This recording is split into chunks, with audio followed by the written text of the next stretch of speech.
Hello friends, welcome back to my channel. आप लोगों का स्वागत है हमारे वत्स मैथ मैजिक पे। ये फर्स्ट चैप्टर है हमारे मैथ का वास्तविक संख्या। इससे पहले क्लास में मैंने आपको इसके जो कुछ इंपॉर्टेंट क्वेश्चन थे वो मैंने आपको बता दिया था, जो कि था यूक्लिड विभाजन से मौसा और अभाज्य गुणनखंड विधि से लौसा और मौसा कैसे निकाले। तो आज मैं आप लोगों का ये फर्स्ट चैप्टर पूरा कंप्लीट करवा दूंगा। इसमें जो मेन क्वेश्चन है पूछे जाते हैं बार बार एग्जाम में, वो क्वेश्चन का एक दो एग्जाम्पल मैं आपको दूंगा। उस एग्जाम्पल के तौर पे आप एग्जाम्पल बना सकते हैं और एग्जाम्पल देख के भी आप अपने बुक का क्वेश्चन बना सकते हैं, और मैं जो ये बताऊंगा ये देख के भी आप बुक का क्वेश्चन बना सकते हैं। तो चलिए शुरू करते हैं हम अपना वीडियो। उस रोज जो मैंने आपको बताया था वो था यूक्लिड विभाजन द्वारा मौसा। वो आप लोग सीख गए होंगे। अगर किसी को कुछ डाउट हो तो वो कमेंट जरूर कीजिएगा। और उस रोज मैंने बताया था कि अभाज्य गुणनखंड विधि से लौसा और मौसा कैसे निकाले, जो कि बहुत आसान है, वो भी आप लोग जान गए होंगे। तो चलिए हम अगले अपने तरफ चलते हैं। फिर हमारा अगला सवाल आता है वास्तविक संख्या में कि अभाज्य गुणनखंडों के द्वारा गुणनफलों को व्यक्त करें। तो गुणनफल को व्यक्त करने के लिए मान लीजिए हम अगर गुणनफल कुछ भी ले, अगर हम मान ले कि 20 का हमको बोल रहा है गुणनफलों के बीच में अभाज्य गुणनखंड के द्वारा इसको व्यक्त करने के लिए, तो इसको सबसे पहले हम इसका लौसा निकाल लेंगे, 10 होगा। फिर इसके बाद हम इसको निकालेंगे तो 5 होगा। आप यहाँ पे दे सकते हैं 2 गुना 5 हुआ। इसको हम लिख सकते हैं 2 पे स्क्वायर गुना 5। यही होगा हमारा आंसर। इतना आसान आसान सवाल है हमारे टेंथ में, फिर भी बहुत आदमियों को टेंथ का मैथ हार्ड लगता है। तो ये मैंने आपको एग्जाम्पल के तौर पे बताया है। हमारे बुक में एक क्वेश्चन है ये, 140 का अभाज्य गुणनखंड द्वारा गुणनफलों को व्यक्त करें। तो इसको निकालेंगे हम, 70 होगा। फिर 2 से लगाएंगे तो यहाँ पे 35 होगा। फिर यहाँ पे आप लोग देख सकते हैं 3 से नहीं लगेगा, 2 से नहीं लगेगा, 5 से लगाएंगे 7 होगा। तो इसका गुणनफल हमें आया है 2 गुना 5 तो हम इसको लिख सकते हैं 2 पे पावर स्क्वायर गुना 5 गुना 7, यानी हम इसको बोल सकते हैं 2 स्क्वायर गुना 5 गुना 7। ये हो गया हमारा आंसर। उसके बाद हमारा अगला क्वेश्चन आता है इसी में कि 156 का। तो आप लोग देख सकते हैं 2 से लगाएंगे, 2 से तो 14, 2 × 8 = 16। फिर 2 से लगाएंगे तो यहाँ पे 2 तिया 6, 1 2 9 18 हो जाएगा। फिर देख सकते हैं यहाँ 3 से लगाएंगे। 3 से आप लोगों को अगर नहीं पता हो तो मैं बता सकता हूँ कि अगर किसी भी संख्या को 3 से भाग देना हो और अगर आपको पता नहीं है कि इसमें 3 से लगेगा कि नहीं लगेगा, तो जितनी भी संख्या रहेगी, अगर 3 9 है तो इस दोनों को हम जोड़ देंगे, तो 9 3 12 हो जाएगा। और फिर हम सोचेंगे कि 12 क्या विभाजित है 3 से, 3 के पहाड़ा में क्या 12 आता है, तो हमें पता चल जाएगा कि 3 से विभाजित है, तो इसमें हम 3 से लगा सकते हैं, आपका टाइम भी वेस्ट नहीं होगा। 3 से लगाए तो यहाँ पे हमारा हो जाएगा 13। अब इसको हम लिख सकते हैं 2 गुना 3 गुना 13। इसको बराबर देके हम लिखेंगे 2 का स्क्वायर इंटू 3 × 13। ये हो गया हमारा आंसर। ये दो क्वेश्चन मैं अभी आपको बता रहा हूँ और आप बुक से बना के प्रैक्टिस करके बना लीजिएगा। ये तो हमारा तीसरा टाइप का क्वेश्चन हो गया। फर्स्ट टाइप का क्वेश्चन जो एग्जाम में सबसे ज्यादा पूछा जाता है वो है यूक्लिड विभाजन द्वारा मौसा। और सेकंड क्वेश्चन, इस टाइप का हमारा जो क्वेश्चन था वो था यूक्लिड विभाजन द्वारा मौसा। सेकंड टाइप का क्वेश्चन जो सबसे ज्यादा एग्जाम में पूछा जाता है वो है अभाज्य गुणनखंड द्वारा लौसा और मौसा। और थर्ड टाइप का क्वेश्चन जो है ये है कि अभाज्य गुणनखंडों के गुणनफल के रूप में व्यक्त करें। ये 3 सबसे महत्वपूर्ण क्वेश्चन है जो एग्जाम में सबसे ज्यादा पूछे जाने के चांस है। ये मैथ के फर्स्ट चैप्टर से पूछे जाने के चांस है। अगला क्वेश्चन आप लोग देखिए, इसी में अगला क्वेश्चन हमारा रहता है कि HCF और LCM निकाल के दोनों गुणनफलों को बराबर करने के लिए, यानी कि दो संख्याओं का गुणनफल, उस रोज मेरे फॉर्मूले वाले वीडियो में आप लोग देख लीजिएगा। दो संख्याओं का गुणनफल गुणनफल बराबर LCM गुना HCF, ये बोलता है प्रूव करने के लिए हमारे बुक में। तो इसको हम बहुत ही आसान तरीके से बना सकते हैं। सबसे पहले हमारा बुक का एक क्वेश्चन है 26 और 91 का। तो 26 और 91 का हम पहले लौसा निकाल लेंगे। यहाँ पे देख सकते हैं 2 से लगाएंगे नहीं लगेगा, डायरेक्ट हम 13 से लगाते हैं। 13 दूनी 26 और 13 से 91 हो गया। अब इसको हम निकाल लेंगे 13 गुना 2 गुना 7, 7 दूनी 14, 14 गुना 13, 14 गुना 13 करेंगे तो 14 तिया 42 और 14 एका 14, 182 होगा। 182 होगा। 182 होने के बाद हम इसका मौसा निकालेंगे। अब देखिए 26 और 91 का अगर हम मौसा निकालेंगे तो 26 दूनी 52 होता है, 26 तिया 78 होता है, और 26 चौका नहीं लगेगा, 26 तिया 78 लगेगा। 26 तिया 78 अगर हम लगाएंगे तो 11 में से 8 गया 3, 9 में से 7 गया 2। फिर यहाँ पे हम 26 लगाएंगे, 11 में से 8 गया 3, ओ यहाँ पे 8 बचा, 8 में 7 गया, 1 13, 13 दूनी 26, 26 इसका मौसा हो गया हमें 13, तो हम इसका मौसा क्या लिखेंगे 13। अब हमारा जो बुक कहता है उसके अनुसार हमको क्या करना है, ये जो हमारा लौसा निकला है ये, और ये जो हमारा मौसा निकला है ये दोनों को गुना करके हमें 26 और 91 के गुणनफल के बराबर करना है। ये सबसे आसान क्वेश्चन है हमारे बुक का, सबसे आसान क्वेश्चन यही है। जिसको लौसा मौसा नहीं आता उसके लिए लौसा मौसा भी हार्ड है, लेकिन गुना करना तो सबको आता है, लेकिन इसमें भी लौसा मौसा है। तो सबसे पहले हम 182 गुना 13 को गुना करेंगे। यहाँ पे अगर हम करेंगे तो 13 दूनी 26। चलिए हम आसान तरीके से करते हैं। 2 तिया 6, 8 तिया 24 का 4, हाथ में 2, 3 का 3, 2 5, फिर यहाँ पे एक मरतबे में 2, 8 1 लगा, 6 6 3, 8 5 13 3 1 2, 2366 हुआ। उसके बाद हम 26 और 91 को गुना करेंगे। तो अगर हम 91 गुना 26 करेंगे तो 1 छा का 6, न छा का 54 हो जाएगा। यहाँ 1 दूनी 2, 9 दूनी 18 हो जाएगा। तो 6 4 2 6, 8 5 13 के 3, हाथ में 1 1 2। देखिए ये हमारा जो है लौसा और मौसा का गुणनफल, और जो हमारा निकला है वो ये दोनों का गुणनफल सेम है। मतलब ये क्वेश्चन भी हम सीख गए हैं।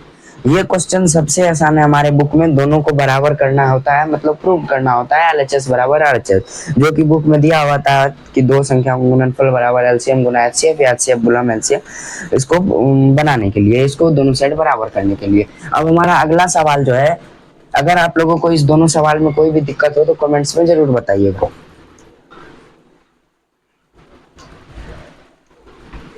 अब जो हमारा अगला सवाल है, आप लोग देख सकते हैं एक्सरसाइज 1.3 में दिया होगा कि ये परिमेय संख्याएं कि ये अपरिमेय संख्याएं से सिद्ध करें। मैं इसे सबसे लास्ट में बताऊंगा। उससे पहले एक और क्वेश्चन है कि शांत और अशांत कैसे पता करें। शांत और अशांत पता करने के लिए सबसे आसान ट्रिक है कि अगर आपको यहाँ पे 13 बटे कुछ दिया है, 2 पे पावर 5 गुना, 7 पे पावर 3 गुना, 5 पे पावर 3 दिया हुआ है, तो ये हमारा शांत या अशांत होगा। तो सबसे आसान तरीका है शांत और अशांत बताने का। अगर हर में 2 और 5 है, गुना में 2 और 5 है तो ये शांत है, लेकिन अगर 7 आ गया तो ये शांत नहीं है, ये अशांत हो गया। अगर कुछ नहीं रहे, सिर्फ 2 और 5 है, अगर यहाँ पे देख लीजिए 13 बटा 2 पे पावर 5 गुना 5 पे पावर 3 रहेगा, तो ये किसी भी तरीके से कट ही जाएगा। तो सबसे आसान तरीका हमारा है कि हम हर का लौसा ले लेंगे, और अगर उसमें 2 और 5 आया, सिर्फ 2 और 5, सिर्फ 2 और 5, कुछ और अंक नहीं आना चाहिए। जैसे यहाँ पे 7 आ गया तो नहीं होगा। उसके बाद आप लोग देख सकते हैं यहाँ पे 7 गुना 7 गुना 7 करेंगे तो 7 सतह 49 सतह क्या हो जाएगा, 9 सतह 63, हाथ में 6, 7 चौके 28 चौक 33, 28 चौक 34, 343 हो गया। अगर ये कंडीशन रहे, मैं आपको बता रहा हूँ, अगर यहाँ पे ऊपर में दिया रहे 343 बटे 2 पे पावर 5 गुना 7 पे पावर 3 गुना 5 पे पावर 3, अगर ये कंडीशन रहे तो अब इसमें क्या करेंगे। आप लोग देखिए 343 को हम लिख सकते हैं 7 पे पावर 3 बटा 2 पे पावर 5 गुना 7 पे पावर 3 गुना 5 पे पावर 3, 7 पे पावर 3 7 पे पावर 3 कट गया, 1 बटा 2 पे पावर 5 गुना 5 पे पावर 3 अगर रहे तो ये शांत है। एग्जाम में ये भी क्वेश्चन पूछा जाता है कि किसी संख्या का लौसा हर का जो मान है वो 2 पे पावर 5 और 5 पे पावर 3 है, तो वो संख्या क्या होगी, अशांत होगी या अशांत होगी। उसमें कोई संख्या नहीं दिया रहता है कि 1 बटा 5 बटा, उसमें कुछ भी दिया सकता है, हर का मान ही दिया सकता है। बिहार बोर्ड इस बार भी ये सवाल शायद पूछा गया है बिहार बोर्ड में कि किसी हर का ये 2 पे पावर 5 और 5 पे पावर 3 है तो वो शांत है या अशांत है। तो आप लोगों को ट्रिक में बता दिया हूँ, ये ट्रिक से आप लोग पता कर सकते हैं कि शांत है या अशांत है। सिर्फ और 2 और 5 का गुणनफल रहना चाहिए और कोई गुणनफल नहीं रहना चाहिए। सिर्फ 2 रहे या सिर्फ 5 रहे तब भी हो सकता है, ठीक है। इसमें आप लोगों को कोई दिक्कत नहीं होगा। अगर कहीं दिक्कत होगा तो आप लोग कमेंट्स में जरूर बताइएगा। इस टाइप का क्वेश्चन हमारे बुक में है, वो आप लोग बना लीजिएगा। 6-7 क्वेश्चन है, मैं आप लोगों को एग्जाम्पल के तौर पे एक बता दिया हूँ। इस टाइप पे ही सारा क्वेश्चन बन जाएगा। जो नहीं बनेगा वो क्वेश्चन आप लोग कमेंट्स में बता दीजिएगा, मैं आप लोगों को वो क्वेश्चन भी बता दूंगा। तो ये सारे क्वेश्चन मैंने आपको बता दिए। सबसे लास्ट क्वेश्चन जो है हमारे वास्तविक संख्या का है, वो है सिद्ध करने के लिए कि परिमेय संख्या और अपरिमेय संख्या को सिद्ध करने के लिए। अगर हमारे बुक में दिया है कि √5 एक परिमेय संख्या है या √5 एक अपरिमेय संख्या है, इसे सिद्ध करें, तो इसे सिद्ध करने के लिए सबसे पहले अगर ये अपरिमेय दिया गया है, √5 एक अपरिमेय संख्या है, इसे सिद्ध करें। अगर ये दिया हुआ है अपरिमेय संख्या है, सिद्ध करें, तो सबसे पहला लाइन जो हमें लिखना है वो लिखना है इसके विपरीत। मतलब अगर अपरिमेय दिया गया है तो हम लिखेंगे माना √5 एक परिमेय संख्या है।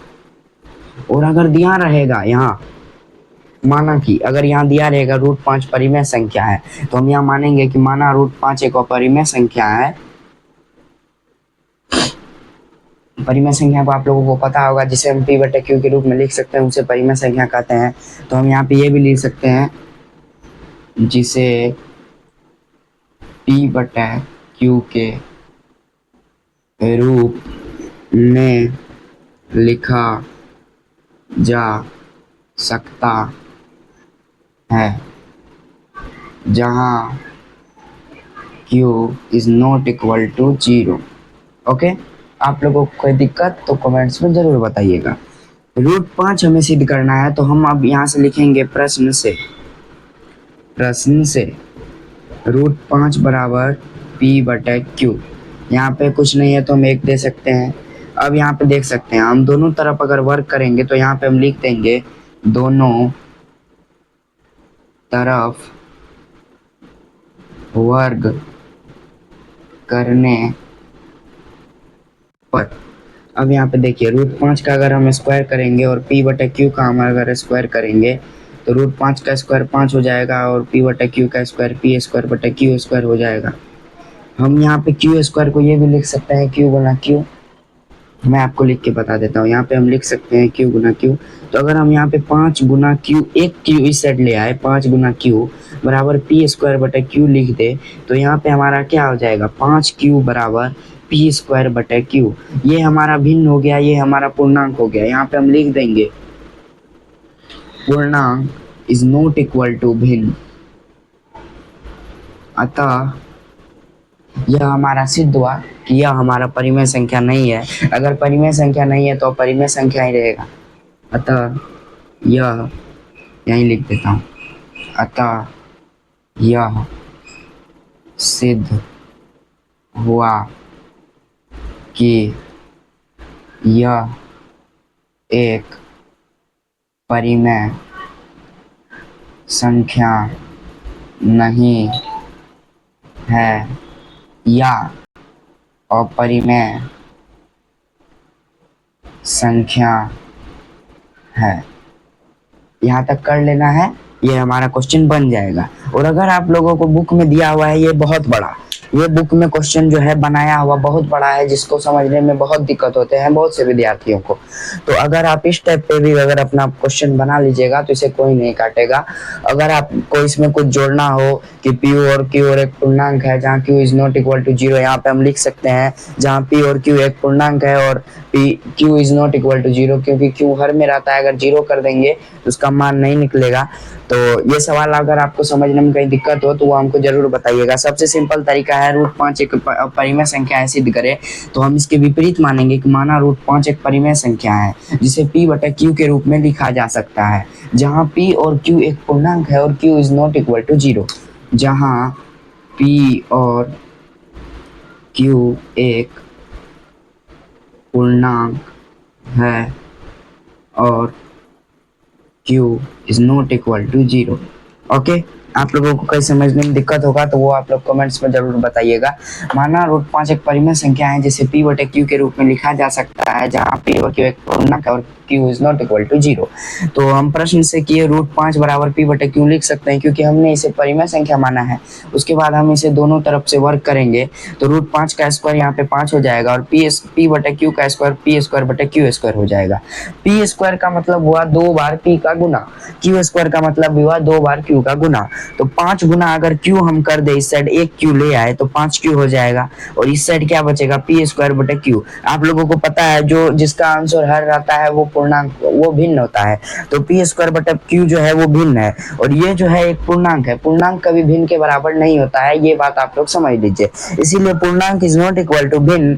तो अतः यह हमारा सिद्ध हुआ कि यह एक परिमेय संख्या नहीं है या अपरिमेय संख्या है। आज हमारा वास्तविक संख्या पूरा खत्म हो गया है। मैंने ये जितने क्वेश्चन क्वेश्चन आपको बताया है, बस इसी क्वेश्चन को आप लोग देख लीजिएगा तो आप लोगों का इससे बाहर क्वेश्चन नहीं जाएगा।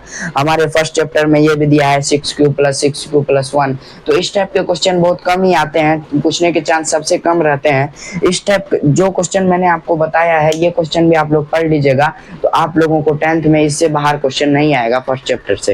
ये हमारा चैप्टर कंप्लीट हो गया। अब जो हमारा अगला चैप्टर है 10th का सबसे इंपॉर्टेंट चैप्टर है ट्रिगोनोमेट्री, वो मैं अगले चैप्टर से शुरू करने वाला हूँ।